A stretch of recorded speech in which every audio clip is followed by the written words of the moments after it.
Fans. It will look like no other iPhone, work like no other iPhone and cost far more than any previous iPhone. But if you're still hooked, then there's one detail remaining: when will it be released? And now we know. Letting the cat out the bag is the Wall Street Journal, which states Tim Cook will unveil the iPhone 8 on September 12. It cites sources at Dow Jones, and I have now also been able to confirm this date as well.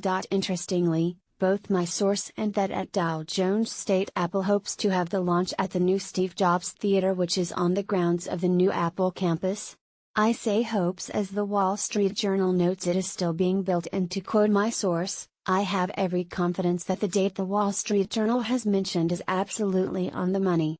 And in fact, just between ourselves, that the Steve Jobs Theater is pretty much certain, too, though you know what builders are like.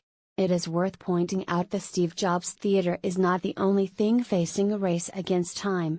The iPhone 8 itself is suffering from significant production delays and will only be available in very limited quantities at launch. We should be 1 to 2 weeks from its 12th of September unveiling.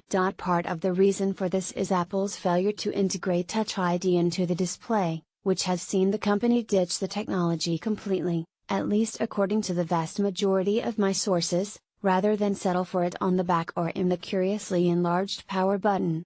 Its other headline feature, the vertically aligned dual rear camera, also brings some quirks of its own. That said, it is the iPhone 8's price which has most people talking.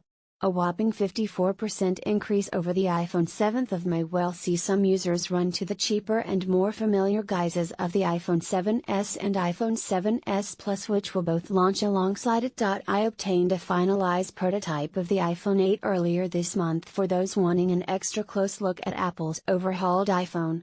For everyone else, it's now 15 days and counting. More on Forbes.